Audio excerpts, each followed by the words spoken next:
तो यार स्वागत है फरीथी एकवार आप सौनी पोतानी YouTube channel Khedut online point में। दोस्तों आजनी वीडियोनी अंदर तमने महत्वनी माहिती जणाववानुं छुं। जे कोईपण खेडूत मित्रों छे जे खेतीनी जमीननी वहेंचणी करावे छे के पछी खेतीनी जमीन कोई अन्य खरीद करे छे तो तेवा खेडूतो माटे मारी एक मोटी सलाह करता पण एक महत्वनो नियम निर्णय ते जाणी लेजो दोस्तों। कारण के जे कोईपण खेडूतो छे ने जे खेतीनी जमीननो दस्तावेज करावता होय का पछी वहेंचणी करावता होय ते खेडूत मित्रोए आ प्रश्न भविष्यमां तमारे कदाच आवी शके तेम छे। कारण के तमे आ वस्तु जो करावता नथी ने दोस्तों तो तमे एक मोटी मुश्केलीमां मोटी प्रॉब्लममां तमे मुकाई शको छो। कारण के हमणां टूंक समय पहला ते मारी सामे एक एवो केस आवेलो जेमां कोई व्यक्ति छे ने तेणे खेतीनी जमीन तो खरीद करी लीधी परंतु तेने खबर पड़ी कि तेणे जे खेतीनी जमीन खरीद करी छे ते खेतीनी जमीन ते छे ज नहीं। जी हाँ दोस्तों, एटले के जे कोईपण व्यक्ति खेतीनी जमीन खरीद करे छे जे खेतीनी जमीन तेमने कदाच वेचनार व्यक्तिनो एवो इरादो न होय कि तमने खोटी जमीन आपी देवानो परंतु ते जमीन छे ते त्यां बोलती ज नथी, ते जमीन बोले छे अन्य जग्याए। छतां पण तमने जे जमीन वेचेली छे ते जमीन ते छे ज नहीं।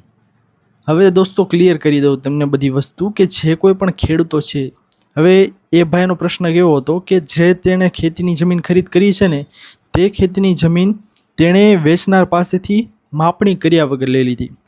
हवे दोस्तों कब्जो ए जमीननो एज छे, सर्वे नंबर एज छे ते कया आधारे खबर पड़ी शके तो कि तमे कायदेसरनी जमीननी मापणी करावो तो तमने खबर पड़े कि भाई ते जमीन छे ते एज छे जे जमीन तमे खरीदवाना छो।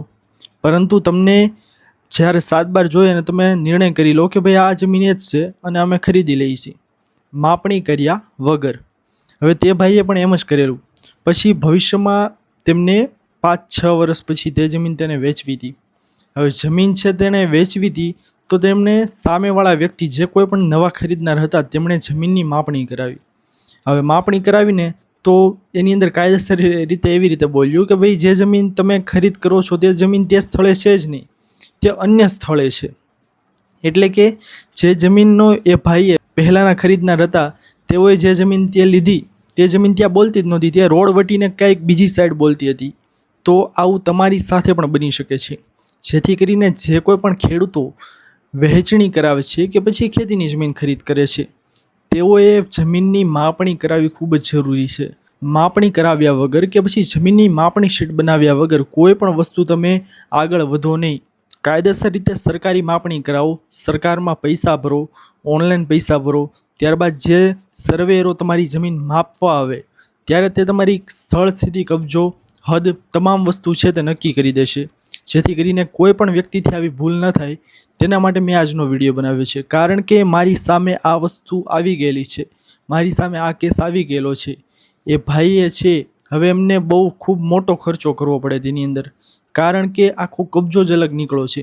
તે જમીન તેમની પાસે હતી તે જમીને છે જ નહીં જે એણે ખરીદ કરેલી હતી। તેથી કરીને આવું તમારી સાથે પણ બની શકે છે। તો સાવચેત રહેવું અને સાવધાન રહેવું, તમારી સાથે આવું બને નહીં તેનું ધ્યાન રાખવું। આશા કરું છું દોસ્તો કે આપ સૌને આ ઇન્ફોર્મેશન છે તે પસંદ આવી હશે। જો પસંદ આવી હોય દોસ્તો તો વિડીયોને લાઇક કરવાનું ભૂલતા નહીં। ચેનલ પર નવા આવ્યા હો તો અમારી યુટ્યુબ ચેનલ ખેડૂત ઓનલાઈન પોઈન્ટને સબસ્ક્રાઇબ કરી અને બાજુમાં આપેલા બેલ આઇકનને પણ પ્રેસ કરી દેજો, જેના લીધે આવી જ મહત્વની માહિતી આપ સૌને આ ચેનલના માધ્યમથી મળતી રહે। દોસ્તો મળીએ હવે પછીના વિડીયોમાં, ત્યાર સુધી જય હિન્દ, વંદે માતરમ।